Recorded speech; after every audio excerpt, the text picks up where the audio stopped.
Sejarah Volksraad, DPR versi Hindia Belanda yang lahir di Batavia.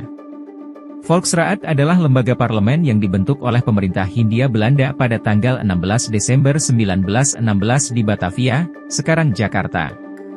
Lembaga Volksraad didirikan berdasarkan keputusan Indische Staatsregeling, Wet op de Staatsinrichting van Nederlands-Indië, pasal 53, 80 tanggal 16 Desember 1916. Volksraad secara harfiah berarti Dewan Rakyat dalam bahasa Belanda. Sejarah Volksraad lebih detail, melansir ensiklopedia Kemdikbud, Volksraad berasal dari bahasa Belanda, yang terdiri dari dua suku kata, Volks artinya rakyat dan Raad artinya dewan, sehingga Volksraad berarti Dewan Rakyat. Volksraad adalah lembaga parlemen yang berwenang sebagai penasihat Gubernur Jenderal Hindia Belanda, Gouvernoor-Generaal van Nederlands-Indië.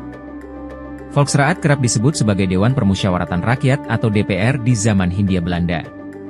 Volksraad dibentuk sebagai hasil dari inisiatif pergerakan pribumi di Hindia Belanda yang meminta terlibat dalam pengelolaan pemerintahan.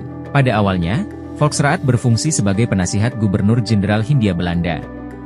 Volksraad memiliki peran sebagai lembaga yang memberikan nasihat kepada Gubernur Jenderal dan berwenang mengawasi kebijakan pemerintah kolonial. Anggota Volksraad terdiri dari orang-orang terpilih yang dianggap mampu membawa perubahan bagi rakyat Hindia Belanda. Di awal periode pembentukan Volksraad tahun 1918, susunan anggota Volksraad termaktub dalam Koninklijk Besluit van 30 Maart 1917 nomor 69 dan tertera dalam Staatsblad nomor 441. Isinya yakni Volksraad terdiri dari 39 anggota. Dari 39 anggota Volksraad, kebijakan pemerintah menentukan satu orang ketua yang dipilih oleh Raja Ratu, 15 dari orang pribumi, dan 23 anggota dari Belanda dan Timur Asing. Jumlah 39 anggota Volksraad dipilih dengan alasan agar dapat mewakili masing-masing daerah, Gewest, di Hindia Belanda.